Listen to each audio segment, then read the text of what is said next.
Audio Jungle.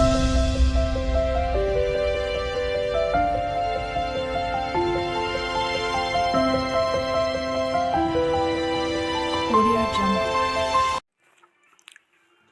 அனைவருக்கும் வணக்கம். இந்த வீடியோவில் கலைத்திருவிழா போட்டிகள் நடத்துவது சார்ந்த வழிகாட்டுதல்கள் 2/9/2024 3 மணிக்கு, அதாவது நேற்று வெளியிட்டிருக்காங்க. ஏற்கனவே பார்த்திங்கன்னா இதுக்கு முன்னாடி 2 முறை வழிகாட்டு நெறிமுறைகள் நமக்கு கொடுத்துருந்தாங்க. ஆனாலும் இந்த முறை கொடுத்துள்ள வழிகாட்டு நெறிமுறைகள் தான் ரொம்ப முக்கியமான தகவல் எல்லாமே கொடுத்துருக்காங்க. இந்த வழிகாட்டு நெறிமுறைகள் ஏற்கனவே இதுக்கு முன்னாடி 2 நாளைக்கு முன்னாடி கொடுத்துருக்கலாம். ஏன்னு பார்த்திங்கன்னா நிறையா ஸ்கூலில் ஒரு சில போட்டிகள் நடத்தி முடிச்சிட்டாங்க. சரி, இப்போ இந்த வழிகாட்டு நெறிமுறைகளில் முக்கியமாக என்னென்ன தகவல் கொடுத்துருக்காங்க அப்படின்னு பார்க்கலாம். வகுப்பு 1 முதல் 12ஆம் வகுப்பு வரை பள்ளி அளவில் நடத்தும் போட்டிகளை வீடியோ எடுத்திடல் வேண்டும். எமிஸ் இணையதளத்தில் முதல் 3 இடங்களை பெற்ற மாணவர்களின் வீடியோக்களை மட்டும் பதிவேற்றம் செய்திடல் வேண்டும் கொடுத்துருக்காங்க. அதனால் யார் முதலிடம், 2ஆம் இடம், 3ஆம் இடம் பெறாங்களோ அவர்களுடைய வீடியோ மட்டும்தான் பதிவேற்றம் செய்யணும் எமிஸில்.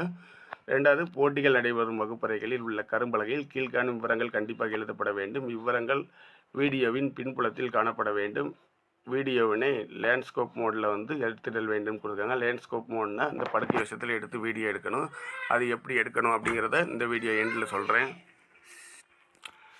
இப்போ அதற்குரிய டெமோ வீடியோவும் பார்த்துடலாம். வீடியோ கடைசி வரை ஸ்கிப் பண்ணாமல் பாருங்கள். இந்த வீடியோ உங்களுக்கு கண்டிப்பாக யூஸ்ஃபுல்லாக இருக்கும். இந்த வீடியோ யூஸ்ஃபுல்லாக இருந்தால் நம்ம சேனலுக்கு சப்ஸ்கிரைப் பண்ணுங்கள், லைக் பண்ணுங்கள். இப்போ வீடியோ கண்டிப்பாக பார்க்கலாம். இதில் என்ன கொடுத்துருக்காங்கன்னா, 1 கலைத்திருவிழா 2024-25 இதை நம்மளுடைய கரும்பலகையில் எழுதி போடணும்.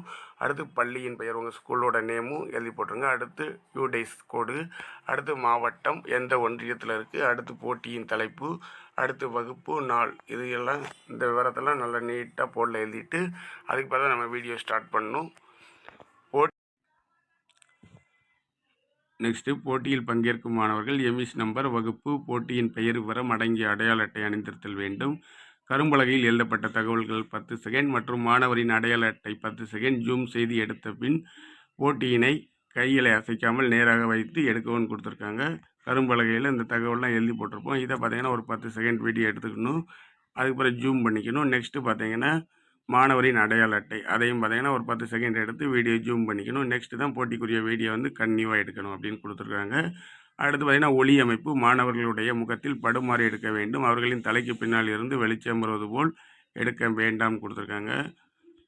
அடுத்து ஒளி அமைப்பை ஒரு முறை பரிசோதித்த பின்னர் படப்பதிவு செய்திடவும். ஏற்கனவே பார்த்திங்கன்னா நீங்கள் ஒரு டெமோ வீடியோ எடுத்துகிட்டு அடுத்து வீடியோ எடுத்திங்கன்னா நல்லா கிளியராக எடுக்கலாம்.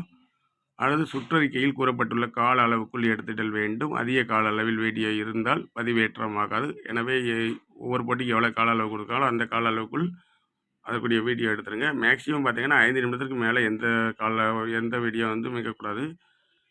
மாணவர்கள் படைப்புகளை எடிட் செய்து பதிவேற்றம் செய்தல் கூடாது. இது ரொம்ப முக்கியமானது. எந்த எடிட்டும் பண்ணக்கூடாது. அப்படியே வீடியோ எடுத்ததை நம்ம என்ன செய்யணும்னா எமிஸ் வலைதளத்தில் பதிவேற்ற வேண்டும். அடுத்து பார்த்திங்கன்னா 90 நிமிடம்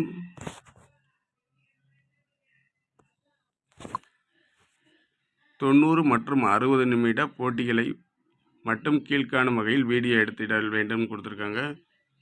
1 மணி நேரம் 1 மணி நேரத்துக்கு தாண்டுற போட்டிகளை கீழ்காணும் முறையில் எடுக்கணும். எப்படின்னு பார்த்தீங்கன்னா, செயல்பாட்டின் தொடக்கத்தில் ஒரு வீடியோ எடுக்கணும், செயல்பாட்டின் இடையில் ஒரு வீடியோ, அடுத்து செயல்பாட்டின் முடிவில் ஒரு வீடியோ என 5 நிமிடம் இருக்குமாறு வீடியோ எடுத்திடல் வேண்டும். அவ்வளோதான். புதிய வழிகாட்டு நெறிமுறையில் நமக்கு ரொம்ப முக்கியமான தகவல் தான் கொடுத்துருக்காங்க.